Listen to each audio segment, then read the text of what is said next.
Okay. Hi, everyone. Well, I'm going to talk about approach to pediatric kyphoscoliosis. So we're going to talk about the etiology of that, the natural history, workup, and assessment, and surgical planning. So the multiple etiology for kyphoscoliosis. It could be after trauma, due to anomaly, failure of segmentation or formation, after infection, and Sherman kyphosis, neuromuscular disease, cerebral palsy, spinal muscular atrophy, and other disease, connective tissue disorder, Marfan disease, and Ehlers-Danlos, after tumor or after surgery. So each etiology, there's different way of thinking how to approach it. Some of them, they need anterior posterior. Some of them, they need multiple stages. Some of them, you need to address the primary disease. So you need to keep in your mind what's the etiology before they're addressing the kyphoscoliosis. So the natural history, the kyphosis, it's a unique biomechanical environment.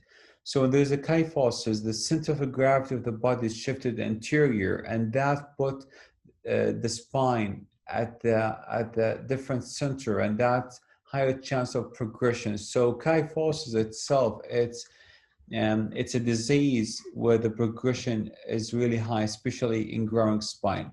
So there is kyphosis and its progression, it might restrict the spinal cord due to internal kyphosis, and that might lead to the pain, neurological deficit. Also, it can affect the surrounding structure like the lung and the heart.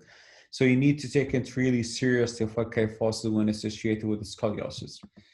What kind of workup and assessment you need to do for this patient? You will do a neuro exam, look for any neurological deficit. If this patient is spastic, there's no deficit, but the patient is spastic, this indicates spinal cord under really significant stretch.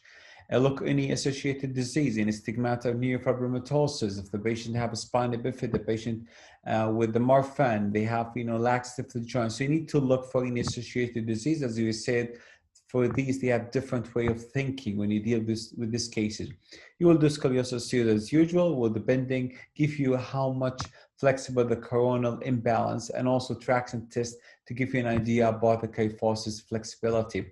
You will do lung function test and echo to check the lung capacity, and also will any congenital anomaly associated with it in the heart. Whole spine MRI, because from a series of dependent etiology, so it's ranging between 30% to 10%, they will have interspinal pathology, informed chiari malformations, syrinx, tethered cord, fatty finum, split cord malformation. CT scan is really essential for congenital kyphoscoliosis. So after doing the workup, then you need to address what's your goal of surgery. So the main goal of surgery, especially in this case where there is combined sagittal and coronal plane deformity, is really challenging in growing spine. So the aim of your surgery to make the patient balance in his posture with the normal configuration as much as you can with minimum morbidity and complication. So we'll go through a case. So the case number one is a 12-year-old boy with progressive kyphoscoliosis. Normal neuro exam, there's no associated disease, there's no congenital anomaly. We did an echo is normal, whole spine MRI normal, lung function test he does have restrictive lung disease. I'll show you his X-ray. So X-ray in the AB view, you can see there's a severe scoliosis around 120°, and also in the lateral view, there's a severe kyphosis. It's around 110. So this combination is really bad combination, because you can see his right lung is completely collapsed, and it also progressive. He's still 12 years old, is still growing spine. So the natural history of this kid is really dangerous. You need to take an action for that one. You can't do a single stage procedure because severe deformity. So for this patient, I will show you his MRI. So there's no any interspinal pathology associated with it. So our goal, as what I said, it's you need to make him balance as much as you can with a normal configuration, but with the minimum morbidity and complication. So my approach for this case is the first step will put him in heel gravity traction with a target to reach 1/3 of his weight. So ranging between 8 to 12 weeks, and you try to see how much you can achieve for this patient. The other thing important when you put traction, you need to examine them frequently, because sometimes they will have exaggerated reflex that indicate you're straightening too much spinal cord, or they will have lower cranial nerve deficit. They have uvula deviated, they have problem with the swallowing, sometimes they have sick C7 palsy, C5 palsy, so you need to close observation for this kid. You know, it's just a traction, but they sometimes will have bad complication with it. So you need to follow them very closely. They will be in the hospital. You know, they need good care for this kind of patient. So I put him a traction around 12 weeks. And this is the first day. You can see his deformity significantly, you know, disfigurement for his back and his lung function. So this is day one. And after 12 weeks of traction, I brought him reach up to 1/3 of his weight, which is 24 pounds. So you can see the significant improvement of his kyphosis. Scoliosis improved, but still the significant scoliosis there. So after this step, when you don't achieve much correction, the coronal plane, this is the time to go anterior approach to do anterior discectomy. So we went for the second stage, a lateral position, right side is up, and we did anterior thoracotomy, remove from rib distraction, and you can see, you know, in front of you the multiple disc on the convex side. So you do multiple discectomy as much as you can for this patient. They did around 6 to 7 discectomy. Then I put them in hail foam traction for 2 weeks and try as much as you can to correct his deformity before the final surgery. So after 12 weeks, you can see there is, you know, good correction of his scoliosis, the coronal imbalance, and then this is a time for the final surgery.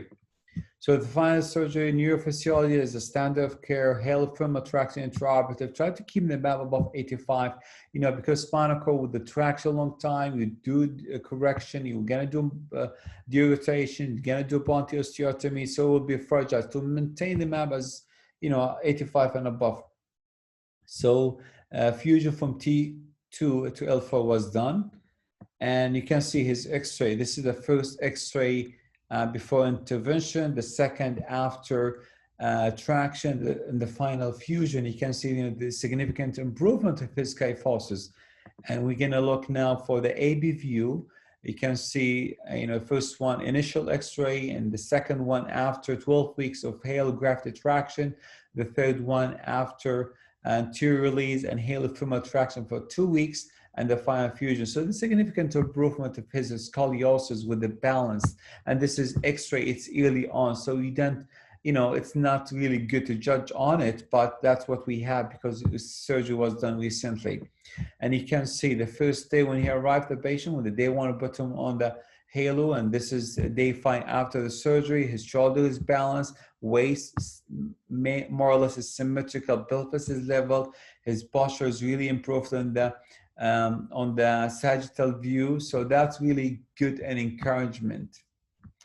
So the second case, a 6-year-old girl, you know, same, more or less same, severe progressive kyphoscoliosis. She underwent diaphragmatic hernia when she was an infant. And then after that, she started to develop kyphoscoliosis progressively to end up to a point she using continuous oxygen and BiPAP at night, affect her functional capacity. So if you're gonna leave her, this is death sentence for this patient. So for this patient, because her deformity is severe, I'm gonna show you his x-ray. So same thing, we put her on traction, but for a longer period, because for this patient, you don't want to go for anterior approach because she's still growing spine. You can't do final fusion. So you need to do everything, you know, as minimal as you can, because you don't to do crankshaft deformity for this patient. I use ground growth for this one. Luckily, I'll show you the x-ray. I know you're excited. The x-ray after the surgery and the correction, she's off oxygen and BiPAP. So you can his x-ray, the AP. This is before the surgery. You can see severe deformity, and you can see the, you know, the spinal canal in front of you. And this is after growing spine surgery with amazing result of correction of her scoliosis. Looking at the sagittal, her kyphosis is around 10 to 33. It's just severe deformity, and now it's improved after insertion of a growing rod. So nowadays, now I'm doing for her lengthening every 6 months, trying to correct her deformity till she reaches age around 12 to do final fusion. The final case is for a 4-year-old boy with progressive syndromic kyphoscoliosis. Same thing, you don't want to go for anterior for this age. You do growing technique. So bottom heel traction for 6 weeks, a magic rod. So I'll show you his x-ray. You can see the significant deformity, kyphoscoliosis, bottom traction, his really imperfect traction. Then I'll be able to put a magic rod for him. And for this kind of case, I'll do lengthening in the clinic every 3 months. And they do really well. So the bottom line for the kyphoscoliosis, you need to take it seriously, especially kyphosis. It's a progressive disease, not a scoliosis. Some of them, they will settle down. Kyphosis, it's alarming by itself, especially in the growing spine. So assist the patient, taking action. It depends on the age of the patient, going for growing technique or final fusion, but you need to be very aggressive starting with, our goal to make him balanced postures with minimal complication and morbidity. Thank you very much.